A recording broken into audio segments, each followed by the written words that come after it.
Hey y'all, how y'all doing today? Thank you for stopping by my channel and watching this video. Please subscribe to the channel so the channel can grow. The channel really needs to grow, so I appreciate y'all stopping by. Please subscribe, hit the like button, comment. I really appreciate you guys stopping by and viewing my video. So today we are going to review the Real Housewives of Atlanta season 16 episode 6, and this episode is called Peace Interrupted. So let's get into it. Sit back and enjoy the ride. And before we get started, we're gonna read the Copyright Act.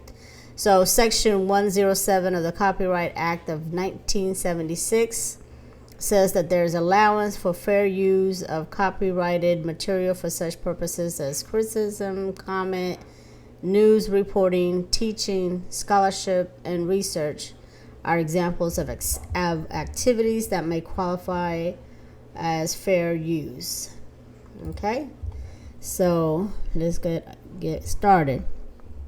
So this episode, like I said again, The Real Housewives of Atlanta, season 16, episode 6, and it's called Peace Interrupted. And I think the reason why it's probably called that because Kenya interrupted their peace. Kenya interrupted the peace with her shenanigans at the opening of her salon.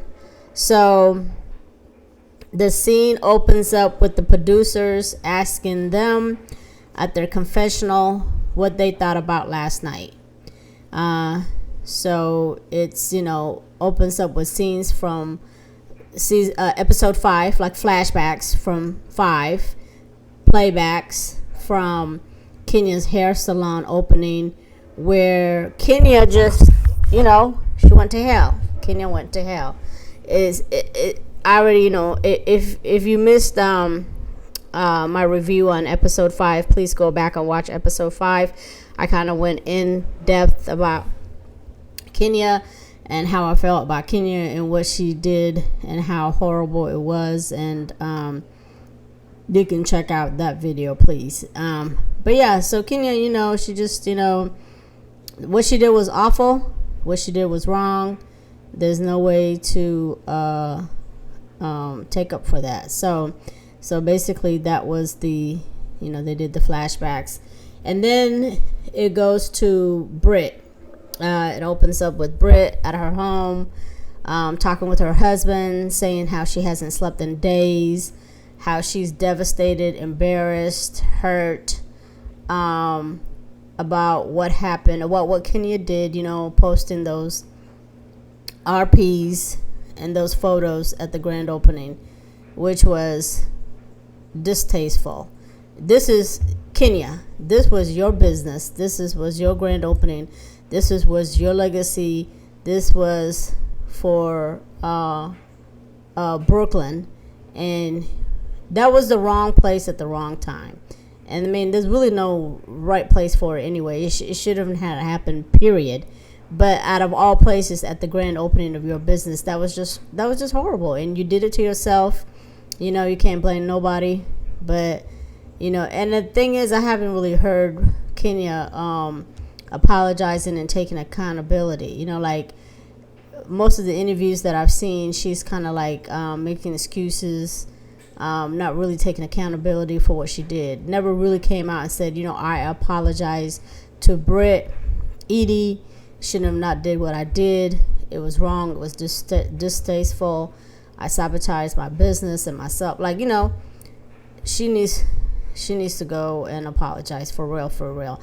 Not these half-a apologies where she's not taking full accountability. She needs to take that. So then the next scene, it's still the same scene, rather, excuse me. Kelly comes over to Britt's house, and she brings over food and drinks, and and then she brings over a nurse, an IV nurse. The nurse is getting them hydrated. That was nice. Kelly's a nice friend, is a good friend, and she's just checking on her friend and making sure her friend is cool. So they get these IV hydrations going on, and and that was that scene. So Britt basically, just going through over the what she went through, and so trying to make sense of it all, and hopefully she'll get it together and move on with her life and put this behind her. It's an incident that happened. She can learn from this and put it behind her. Hopefully she was able to do that. So that was that scene. That was Kelly and Britt at Britt's house. So the next scene, we have Portia arriving to Shamia's house for a little get together for them to go over again. This whole episode is going to be about what happened at the salon. Like, this whole episode 6 is going to be basically them trying to digest and take it all and make sense of it all. So they, I think it was like Portia, Angela, and Kelly at Shamia's house, and then I think Drew comes in a little bit later. Per usual, she's always late to everything, and I feel like I'm always saying that, like, Drew's late. I'm always saying that. But anyway, so then so they're talking about what happened too. Portia says that Kenya twirled down to hell, which she did, and I agree with Portia. Portia did. She twirled down to hell, and she was on demon time, and that was that, and that was crazy. And so then Shamia mom gives a good word of advice. She had something to say, and she chimed in and basically was telling them, like, y'all gotta look out for each other and be good to each other. And then so I think they go out. Well, no, they're still inside. So then Angela decides she wants to confront or ask Portia about what she said about Charles. What she said about Charles. She asked her, hey, Portia, I've been meaning to ask you, what did you mean? What did you, when you said and you made that comment about Charles, what did you mean by that? And Portia basically was like, I apologize. I didn't mean to offend you or hurt your feelings. I was joking. And, you probably didn't think I was joking because you don't know me and I don't know you. We don't have rapport with each other. So Portia basically was saying that she was joking. She didn't mean anything by it. She was just talking ish. And, by Angela not knowing her, she took it, to mean, that she really did know something. But like I said earlier on the other review, Portia's been talking a lot of smack, doing a lot of ish. And I feel like she's been doing and saying things that she necessarily doesn't mean or wouldn't normally do. And that's because she can't really talk about her own storyline. Portia's storyline is really that she's going through this nasty divorce with Simon, but she can't really talk about that. So she has to like talk about some other BS, and just make up ish as she goes along. So I don't know if I can cuss here like I really want, because I really want to get down with the get down and cuss like I want to. So I'm gonna have to do some research and make sure I can cuss so I can talk fairly. But I think I can. I just don't want to. I don't have no subscribers anyway, so I guess I could cuss all I want. But anyway, so then they're out in the on the patio or something like that, and beautiful, nice couch. They're sitting outside, and they're still at Shamia's house. So Portia, well, not Drew. Drew was talking about what she's got going on. No, Kelly, I'm sorry. Kelly was telling them about, the divorce that she's going through with her husband, how her husband is out of jail. He owes her $10,000 back in child support, and he hasn't paid anything. So basically, Kelly was sharing with them about the divorce that she's, what she's going through. And then Angela asked Portia, she said, hey, do you, what's going on with your divorce? Or how do you feel? Or can you relate to that? Something of that nature that Angela asked Portia. And then Portia, she starts talking about Simon and what they're going through, and how Pilar, her daughter Pilar, had asked about Simon. She asked her where he was, and Portia said she told her that he was off working or he was going to be gone for a while. And then she said that she texted Simon and said, hey, Pilar was asking about you. And he didn't reply. He didn't say anything. And she said you can tell that he read the message because his red was on, but he didn't say anything. So that really upset her and it hurt her. So she started crying. And and then Shamia, being the good friend that she is, she goes over to Portia and hugs Portia. Now this part right here, I didn't like how Portia didn't turn around to hug her. Like Portia was sitting on the couch sideways, with her back, so she was sitting sideways. So then when Shamia came to hug her, Shamia hugged her from the back, and Portia didn't move or anything. She still was in the same position. I felt like she could have turned around and gave Shamia a hug, because that's your friend and she's trying to be there for you and she's trying to hug you, but you couldn't turn around and give her a hug. I don't know. I mean, maybe I'm reading too much into it, or maybe I'm making something out of nothing, but I didn't like that. I kind of felt like Portia could have she could have fixed herself and turned around or whatever and gave Shamia a hug and then sat back down to where she was. I don't know, but she didn't move. So that was that scene. And then they asked Portia if her and Drew can be cool again, and Drew is like, Portia said, I can coexist with Drew, we don't have to be friends, we're not going to be friends, but I can be the bigger person and I can coexist with Drew. That's what Portia said. So we'll see how that goes. So the next scene, we have Kelly and her daughter doing yoga together. And, that was cute. You can tell that Kelly has a good bond with her daughter. And she treats her daughter more like a friend, like a bestie. Like, she's telling the daughter all the business and her personal business involving her in the divorce. I kind of felt like she didn't need to do that. That's a little bit... they need to... On this show... Angela and her need to keep their kids in the kids' place. I know they might be like 17 and 20 something, but still, they both treat their daughters like their best friends, and they share everything with them. And I feel like certain things you don't have to let your kids know. You don't have to let your children know every single thing that's going on with you, especially when it comes to your marriage and your just like certain details, just protect them and just don't share everything with them, because you want to protect your children. But anyway, so Kelly treats her daughter like a bestie, and so she's like, oh, I just sent you this article about Mark and the divorce. And then her daughter says, well, he probably doesn't want me. He probably wants custody of his kids. I'm not really his daughter. He's not really checking for me. I'm sure, he doesn't want me. And then Kelly's like, well, I hope that that's not true or whatever. And then her daughter tells her that she doesn't want to get married because she doesn't want to go through a divorce, And then Kelly's like, no, I want you to get married. I want that for you. I want you to be in love, and I want you to be happy. I want you to get married. Her daughter's like, no, after seeing what you've been going through and what you have going on with him, no, I don't want to get married. I don't want to be like you. And to be honest, on this show, this season, we have Drew going through a divorce, Portia going through a divorce, Kelly going through a divorce, Kenya just went through her divorce. I think it was just fine. It was just finished, Kenya's divorce. They said it took her 5 years to divorce Mark Daly. I don't know what she was doing or what they had going on, but it took her that long to divorce him. But she's finally divorced. So everybody's divorced. So the only ones that are married are Angela and Shamia, are the only true housewives. The rest of them are just has-beens. Has-beens. That's what they are, okay? So the next scene, we have Drew. Drew is packing to go somewhere for the weekend, and just so she can be out of the house. So Ralph can come upstairs from downstairs and spend time with the kids and make it appear as though everything is normal.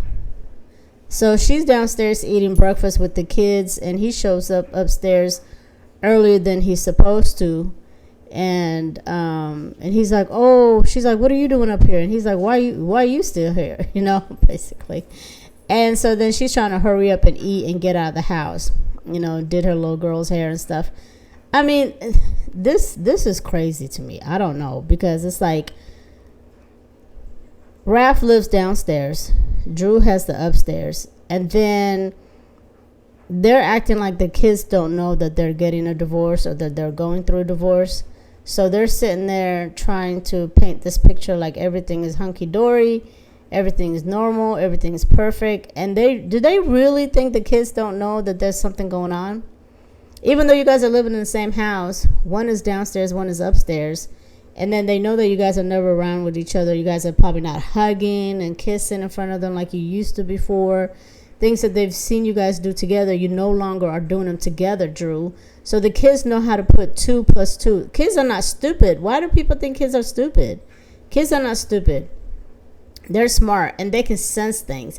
And then they used to see you guys being happy and jolly and kissing on each other probably and hugging on each other and doing, those sort of things in front of them. Now they don't even see you guys together, much less hugging and kissing. So they know to put 2 and 2 together, like, okay, mommy and daddy something's going on.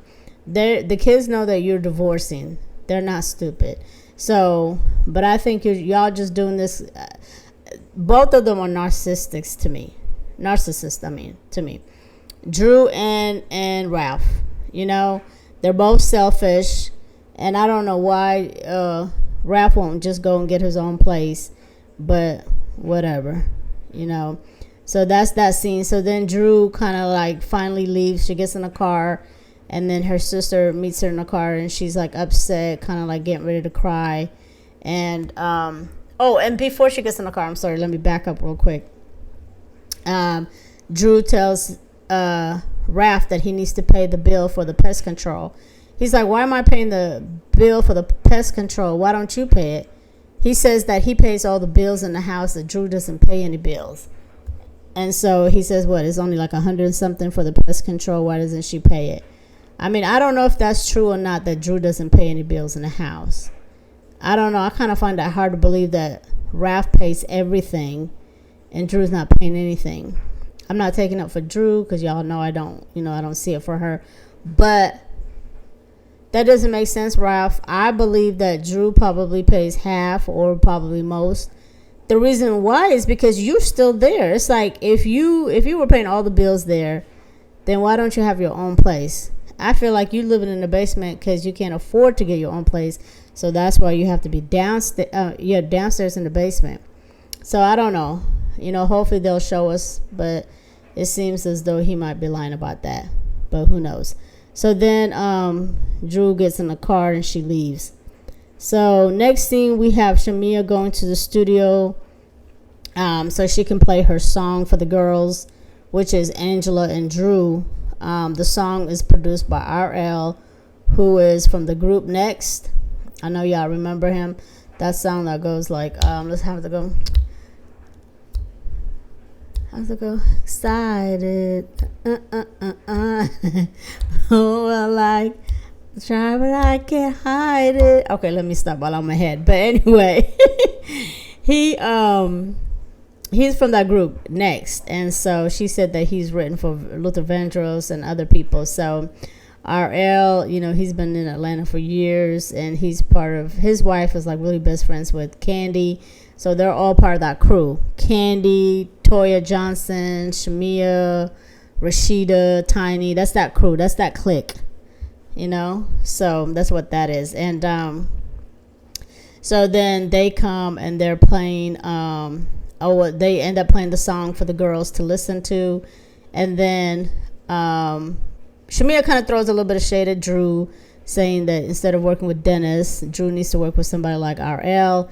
And then when Drew comes and they're talking about the music business or whatever, and Drew's like, yeah, the money that's going to be made from this, from publishing and stuff like that, this could pay for PJ's college fund. So y'all know who PJ is. PJ is Portia's daughter, Portia and Dennis' daughter. Okay, PJ is Portia and Dennis' daughter, PJ Pilar. And so she was trying to be shady. She was throwing shade at Portia, saying whatever business she got going on with Dennis is going to pay for Pilar's college. First of all, girl, bye. But, and shout out to Shamia, because Shamia took up for Portia. She was like, no, I think Pilar, PJ's college fund is already paid for. And I'm sure it's already paid for. Because Portia's not broke. Okay, let's not act like Portia's broke. Portia's not broke. Portia has money. She does the Amazon thing. She has Pamper by Portia. She has Go Naked, and then now she's back on Housewives. So I'm sure Portia has a couple millions. Okay, so Pilar College is paid for. So that was just nasty work, Drew.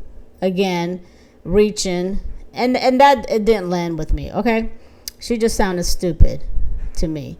But shout out to Shamia for taking up for Portia per usual. And so then the next scene we have Britt. Britt and her mom comes over, and she's talking to her mom about the incident with Kenya, and she tells her mom that her sisters have reached out to her regarding the situation because it's all over the internet and things of that nature. So Britt said that, you know, she's still upset and devastated by it. But then, you know, her mom was like, okay, her mom was looking at her like, girl, you need to snap out of it. I'm about tired of this. Tired of hearing about it. You need to snap out of it. So Britt, mom says, you know, Kenya is supposed to be like Miss America or something like that. And she's supposed to be an example for young girls. She has her own daughter that she's supposed to be an example for. And, you know, that was supposed to be, the salon was supposed to be for Brooklyn, you know. So it's just like, it tarnished her brand. I'm sorry. What Kenya did, that tarnished her brand. Like, you can't be saying you're a girl's girl. You go up for women and girls and you advocate, but then you do something like this. That kind of defeats everything that you are trying to show or trying to portray. And nobody's saying that Britt is innocent and Britt is an angel, but what you did, Kenya, is wrong because it reflects on you and your brand, and now it just does not look good. So anyway, Britt's mom was telling her, like, you're classy, okay? You're classy. We're classy. Let it go. Her mom was like, let it go. Like, I don't want to keep talking about this anymore. Don't give it any more energy. Don't give it any more power. Let it go. And then Britt was like, you know what? You're right. I'm going to let it go. I'm going to let her go. You're right. I'm classy. I am classy. I'm going to let her go.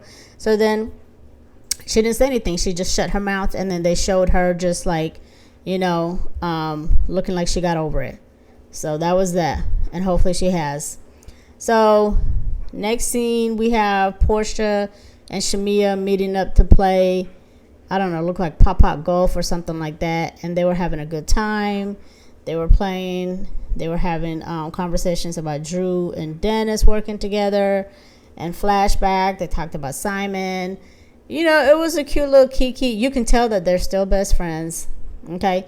Because the thing about the thing about Portia and Shamia is, if you really pay attention, you can tell that they are real friends and they've been friends for a long time, because like when they show shade and they're talking shit, like they bounce off each other. Like, you know, just like when Shamia made that one comment and then Portia was like, hee hee, you know, when she was making fun of Angela and she said that Angela looked like the Jacksons, you know. So they bounce off each other and they got a good chemistry, and you can tell that they are good friends.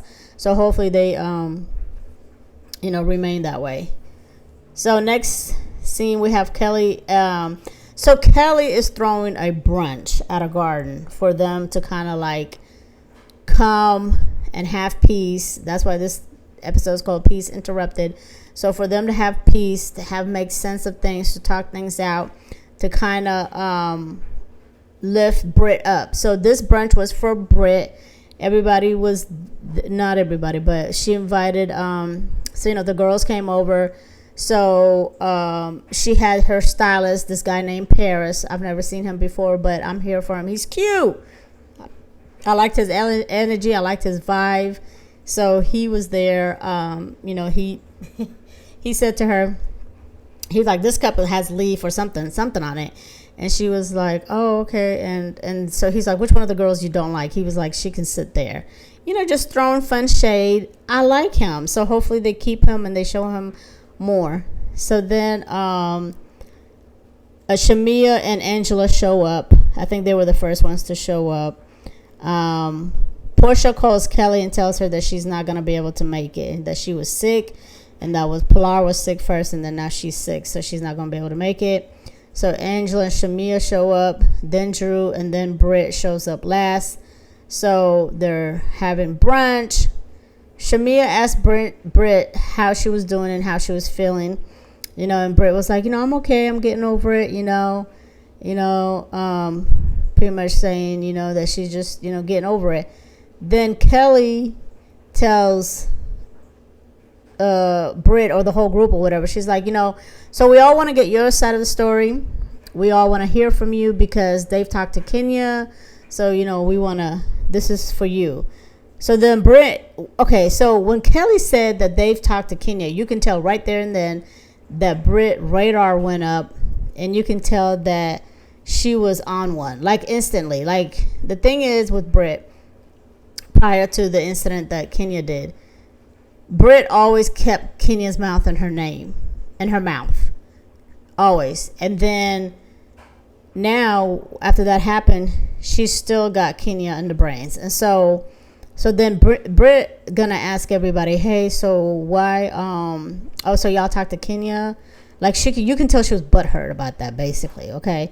So then everybody was like, yeah, we talked to Kenya and stuff like that. So then she's like, Britt, goes on in this rant talking about how she almost lost her insurance license because, she's an insurance salesperson. So she says she almost lost her insurance license. And then Angela asked her, well, how did you almost lose it? On what basis? They can't just, you can't lose your license just because. There has to be some sort of basis. And then Britt was like, no, there wasn't any. It was just for this, what happened with this situation, because it was all over the internet. My image and my reputation is ruined. And then Angela's like, nah, that's not how it works. It has to be something else. So they get into it. They go back and forth, honey. Angela and Britt are getting into it. So then Kelly moves Angela over to her side, and then Britt's on the other side. So she had to move them so they don't keep on arguing.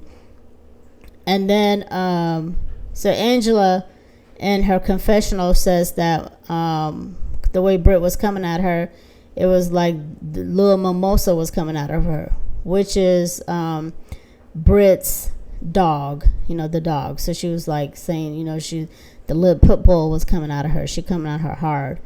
And then, so Drew also tries to talk to some sense into Britt and tries to tell her, like, we're not against you. We just, and we're not against Kenya. We're just trying to figure things out and trying to make sense of everything. And then, what else happened? So then, Britt was not trying to hear it, basically, though. It seemed like Britt was just, like, looking for a fight, and she took everything out on Angela, and then she's going to tell Angela that she needs to twirl out of here. First of all, how are you going to tell, and I agree with Drew, when she said twirl out of here, that's crazy. That was insane. You're using Kenya's words and Kenya's sayings, like, obsessed much. I think she's obsessed with Kenya, y'all. I think she's obsessed because she always has Kenya's name in her mouth, and then after this whole incident, you still, using phrases and words that she uses. But I just hope she gets over this nonsense. But anyway, so the scene comes to an end by Shamia bringing everybody back together as usual. Shamia is, Shamia, that's my girl. She's the peacemaker. So Shamia's like, okay, why don't we just dance? Let's do a 1-2 step. Let's do something that always brings people together. Music ain't gonna hurt nobody. Dancing's not gonna hurt nobody. So they all start dance. So they all agree to disagree before they start dancing. They agree to disagree, and they just agree to just leave it there at the table, and they start dancing to the music, and that was it. Yeah, very short and sweet. Episode 6. So thank you, y'all, for stopping by. Please comment if anything that you want to share. Please like the video. Please subscribe to the channel. Thank you again for stopping by the Tea Factory podcast. Thank you for watching the video. Please subscribe, comment, and share, and I will see you on the next video. Bye.